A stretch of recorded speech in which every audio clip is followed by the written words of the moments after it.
I'm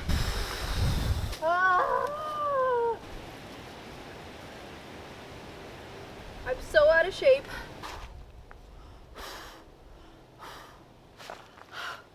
Which part of me thought that doing this in the middle of a forest on top of a mountain and lugging a whole bag of books to the top of the mountain for our finally fall book tag was a great idea?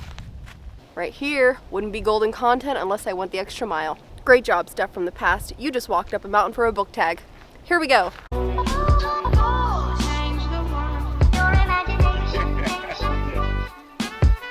It could change the world.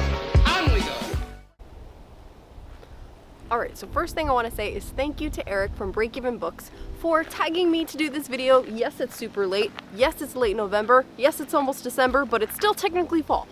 Did I come out here with plans to shoot multiple videos and so I'm holding up a random stack of books that have nothing to do with this video, but will be for a wrap-up? Yes, I am. That's okay. So, thumbnail. I love fall. Fall is my favorite season of the year. It's warm and cozy and it's not too cold and it's not too hot. I love it. Sweater weather is my thing. So we are going to do a couple questions today that are revolved around fall, and then at the end of the video I will talk to you about some awesome booktubers that you should check out and that I am tagging to do this video because at the time that I'm recording it doesn't seem like they've done it yet. So question number 1. It's fall. The air is crisp and clean. Name a book with a vivid setting. For this, I'm gonna have to go with Duma-Key by Stephen King. I read this quite a while ago, and this is a story set in the Florida Keys. It's about an older gentleman who I believe is retired. His wife's passed away. He's had some pretty horrible things happen to him, so he's just, I think, trying to lay back, retire, do some painting. Sounds like my kind of life. And things end up going horribly wrong. Why? Because it's a Stephen King book. So it is a horror. I don't think that this was one of the scarier books that I've read. It had some creepy aspects to it, but there was a lot of description involved in this because we're on an island at some points, we're on the coast at some points. I mean, it's the Florida Keys. It's like retirement station 101, right? Everybody retires in Florida. Florida is a go-to destination for retirees. It's got to be beautiful. I know it's humid there. I've been there a couple times myself, but Florida is a very beautiful place. So if you live there, congratulations. This gentleman, the guy, I don't remember his name because I read this a really long time ago, but he ends up really just enjoying painting sunsets and sunrises and, you know, waking up early like old people do. I can totally relate. At heart, I'm 92. I love prune juice. This book was full of vivid settings, and I definitely suggest this book if you want a Stephen King book that's not that scary and not really gory in what I remember. It was just kind of creepy. Question number 2. Nature is beautiful, but also dying. Name a book that is beautifully written, but also deals with a heavy topic such as loss or grief. Now, I might have mentioned this book on my channel before, but is a Haruki Murakami book, and it is titled Tsukuru Tazaki and His Years of Pilgrimage. This book was beautiful. It is not as strange as Haruki Murakami's other books. If you've read him before, you know that his work can be very surrealistic. It brings you to other worlds and dreamscapes, and all kinds of crazy things happen. There's exploding heads and all these very strange atmospheric things. But this book was just beautiful. From what I remember, because I need to reread this hopefully in 2021, that it is following a young man, and he's kind of like in a My Name is Earl situation, if anybody's seen that show. He's going around to find his old friends and to figure out why their friendships fell apart. I believe that one of the friends that was in their friend group passed away. I don't remember why. Might be a trigger warning for suicide, but I'll have to double check that because, again, it's been a while. But I really liked this book because it was about him finding his journey through life and, I guess, found family through friendships, and it was a very heavy topic because we're following him as he's an older man and reflecting on what's happened in his childhood and going around the world to find his different friends to figure out why their friendship just doesn't work out, because those were the best friends that he ever had. And I said that wrong. It was actually Colorless Tsuzuru Tazaki and His Years of It was actually called Colorless Tsuzuru Tazaki and His Years of Pilgrimage because each of his friends is named after a color, I think. Their last names in Japanese translate to a color. Like there's one friend whose last name is black, one who's white, one who's red, one who's blue. I don't know if his name translates to blank or colorless. I'd have to look that up. If anyone knows, let me know. But it's a really good book. I definitely suggest it. Question number 3. Fall is back to school season. Share a nonfiction book that taught you something. So a nonfiction, I'm gonna go with Moonwalking with Einstein by Jonathan Safran Foer. I've read a couple Jonathan Safran Foer books before and I really enjoyed them. So I'm gonna suggest this one because it was about his story of being intrigued by the International Memory Championships. So it's this competition that happens every year or 2 years, I believe, where a bunch of memory competitors will get together to see who has the best memory, and they'll have to memorize dozens of decks of cards and a whole bunch of different things. And he talks about tactics that he used in order to actually become the United States memory champion, and it was actually really interesting. Like, basically the whole strategy was that you kind of imagine your childhood home, or you imagine a building or a place that you really enjoy that has a lot of landmarks in it. So he said to usually refer to a house because you can associate things with your walk throughout the house. So he would say Jack of Clubs is the front door, and Queen of Hearts is the foyer, and Ten of Spades is the living room door. So if he would associate different cards with different parts of the house, that way when he's memorizing things, he would be more inclined to memorize those parts of the house in order of how he saw them versus the cards, because you don't have any sentimentality connection to the cards, but you do have sentimentality connection to your home. So by making it more emotionally connected, you're more likely to remember what you were trying to remember. And I thought that was genius. So definitely recommend this book if you're looking for a just kill the time kind of nonfiction. It's definitely not the greatest nonfiction I've ever read, but it was helpful. Question number 4. In order to keep warm, it's good to spend time with people we love. Name a fictional family, household, or friend group that you'd love to be a part of. Alright, I gotta say for this one, it threw me through a loop. I can't think of an answer because I read a lot of dystopian. I read a lot of horrible things. I read a lot of horror and science fiction where it's like, those characters are cool, but if I end up in their world, I'm probably gonna die. So I don't have an answer for this one. Question number 5. The colorful leaves are piling up. Show us a pile of colorful spines. I'm gonna insert some clips here.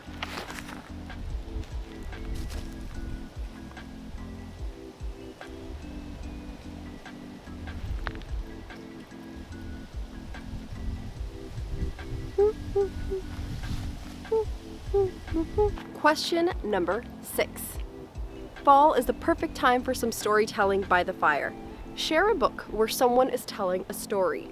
So for this, I'm going to suggest The Turn of the Key by Ruth Ware, because in the beginning of this book, we find out that it's actually the main character writing a letter to a lawyer asking for that lawyer to represent them. And the main character is explaining why, my voice cracked. They're explaining why they're not responsible for the death of the child that they were watching. So this entire book is the main character recanting that story, and it's very good. It is a thriller. It was really popular on BookTube. I want to say, was it 2019? It might have been 2019, but highly worth the hype. Is it the best thriller ever? Probably not, but it was a wild ride. I read it in like 2 days. It's a quick read. I want to say it's like a little over 200 pages, so it's not that bad. Question number 7. The nights are getting darker. Share a dark, creepy read. For this, I actually brought the book with me because I'm getting ready to talk about it in my wrap-up, and that is Monster by Duncan Swan. Oh my goodness. I read this recently, and I mean, I gave it 4.5 stars, but in my heart, it's a 5-star because this was a wild ride. All you need to know is that there is a science experiment at the CERN Research Center in Switzerland. Is it France? Gone very wrong, and there is now a dark cloud that is overtaking the entire Earth.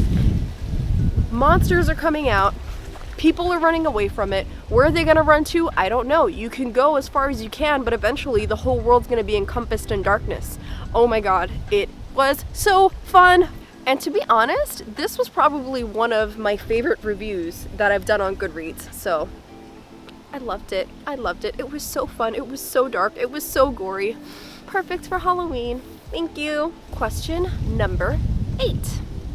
The days are getting colder. Name a short, heartwarming read that'll warm up anybody's cold and rainy day. For this, I'm gonna have to go with Wish by Clamp. This is a manga and it's very short. It's actually only 4 volumes. I'm thinking about in the future possibly selecting it for the pick of the month for the obscure manga for the manga book club that I'm in, because I really enjoy this. It was so sweet. It's about angels and demons, but we're following this particular angel who didn't fall from heaven, but more like was fulfilling a duty assigned to them by God on earth, and so accidentally got saved by a human, and because they got saved, they are supposed to repay their debt. They can't return to heaven until they repay their debt, and it's just a really, really sweet story, so I would definitely suggest that you guys check that out if you haven't, and if you want to check it out, let me know. Maybe I'll pick it. Question number 9. Fall returns every year. Name an old favorite that you'd like to return to soon. Okay, you may or may not have heard of this, but this book is actually on the classics. This book is it considered a classic? I don't know, but it's on that list of the great American reads, and it's The Pillars of the Earth by Ken Follett. I loved this book as a teenager. It was my favorite book for like the longest time. For years it was my favorite book. And to be honest, I need to go and reread it because I don't trust my teenage self to make these kinds of decisions anymore, because my reading taste has changed as I've gotten older. But this is a thick one. It is over 1,000 pages. I want to say, is it close to 1,500 pages? I don't remember. It's just huge. It's like a brick. So, but I loved it because it was a medieval setting, and I guess I'm really into medieval stories, but it's following a builder and his family, and they are really poor. It's set in the UK in medieval times, and this builder is trying to find work building churches. He has a dream of being an architect, and he's very good at his craft. It's just that in order to find work, he has to be able to work for someone who has money, so he has to work for a kingdom, or he has to work for a duke, or someone who's going to be able to afford the kind of job that he's trying to look for. So his family is starving, and it's following him and his family as they're trying to make their way across the UK and trying to find work, and eventually he does find work, and it's through a monastery, and it's following him and his family through there. It ends up being a multi-generational story, so we end up finding out in the second book that it's then following his children later on in the second book, and the second book, World Without End, was also very good. I rated it very high, but then again, I don't trust myself in that rating, so I'm gonna have to read it again. Question number 10. Fall is the perfect time for cozy reading. Share your favorite cozy accessories. I'll insert pictures here. I love blankies. I love a warm cup of hot chocolate or a warm cup of tea. I love my bookmarks. I love my cats. My cat's a great reading buddy. So those are my answers. Question number 11. Spread the autumn appreciation and tag some people.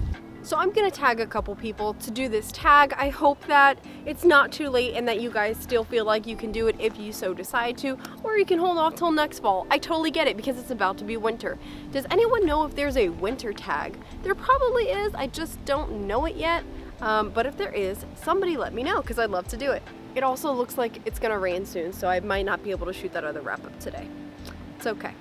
The first person that I'm going to tag is Kitty over at Kitty Chomp. Kitty just started her channel very recently, and I've really loved having Kitty as a new booktube buddy because we are both part of the manga book club that we're a part of called the Host Club, and we meet once a month to talk about a couple different manga. So I'll leave the link for that in the description below, along with Kitty's link to her channel.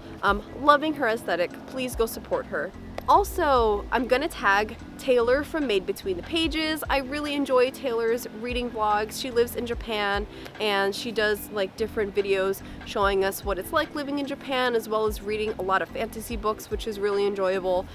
I'm also going to suggest, if you haven't checked out Bree and Casey from Books Before Death, first of all, their openings are adorable, and the two of them doing this booktube channel together as best friends and sharing a YouTube channel is like the cutest thing. And their hair color is like, I want that. I want purple though. Please definitely go check them out. They're huge on Cosmere, and I definitely need to figure out why that is. Yes, I've never read a Brandon Sanderson. Please, Bree and Casey, don't come for me. I also forgot to say that I post videos every Wednesday and Saturday. Bye!